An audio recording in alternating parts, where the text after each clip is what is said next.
ચાલો મિત્રો, આજે આપણે આવી ગયા છીએ નવો એક વિડીયો લઈને ધાણાનો.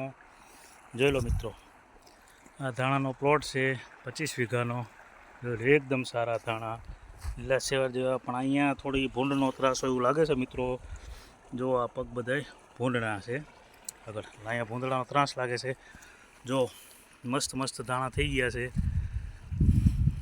જોઈ લો, એકદમ સેવાર જેવા, લીલા સેવાર જેવા ફાલ ચાલુ થઈ ગયો છે.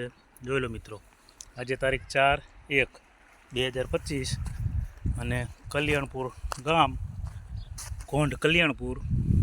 જોઈ લો મિત્રો, દશરથભાઈ સાહેબની વાડી.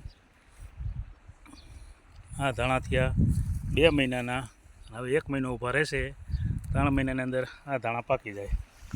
જોઈ લો ખેડૂત મિત્રો, 2 ફૂટના છોડવા થઈ ગયા છે.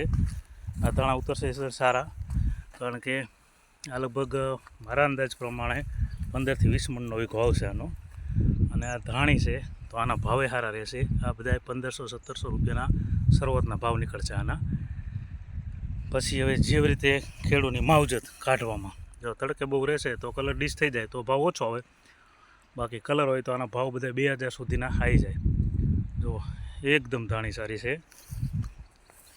કલ્યાણપુર ગામની સીમ છે. આ ખેડૂત દશરથભાઈ છે. તો ખેડૂત મિત્રો, આપણા ખેડૂત મિત્રોને પણ જણાવવાનું કે થોડુંક આવું પણ વાવતા રહ્યો, કારણ કે આ વસ્તુ ફેલ થતી નથી.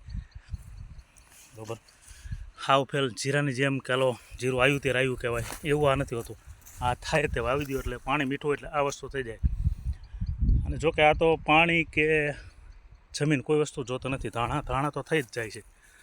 જોઈ લો, 2-2.5 ફૂટના છોડવા થઈ ગયા છે. એકદમ સારી ધાણી છે આ રહી. તો ખેડૂત મિત્રો, આપણે આવું પણ થોડું વાવો ધાણાય પણ.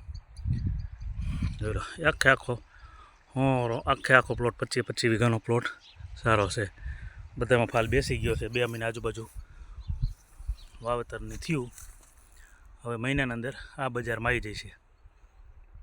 મહિના આજુબાજુમાં હાર્યું, બીજા મહિનાના આજુબાજુ, બીજા મહિના અડધો જશે કે એન્ડમાં આ ધાણો બજારમાં આવી જશે. તો ખેડૂત મિત્રો, આપણે ધાણા પણ થોડા વાવતા રહ્યો, કારણ કે આના ભાવ બધા 1200થી કરીને 2000 સુધીના હોય છે. અને ઉતારા બધા 15, 17, 20 મણિયા સુધીના વીઘા આવી જાય છે. એટલે ધાણા પણ વાવતા રહ્યો આપણે. જોઈ લો ખેડૂત મિત્રો, મારા ઢીચણ સુધીના થઈ ગયા છે. ઢીચણ ઉપર સુધીના છે. એકદમ લીલા સેવાર જેવા, જમીને સારી છે, પાણી નર્મદાનું છે, એટલે ફૂલ વકરી ગયા છે ધાણા.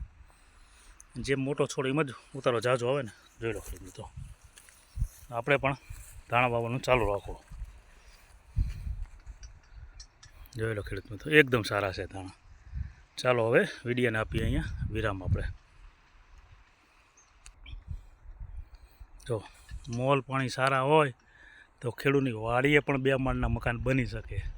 મોલ પાણી સારા થાય તો. ને કે બચારા ખેડૂત શું કરે, કો ભાવ ન હોય, મણેકા ન ઉતરે. જોઈ લો, આરસીસી ટાંકો છે, 2 માળના મકાન છે. લો, પણ એ ખેતી સારી હોય તો અને થાય તો.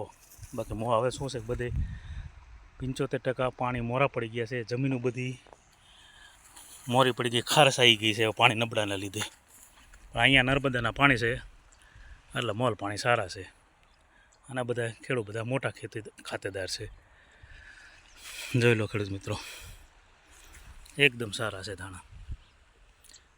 ચાલો હવે વિડીયોને આપી વિરામ.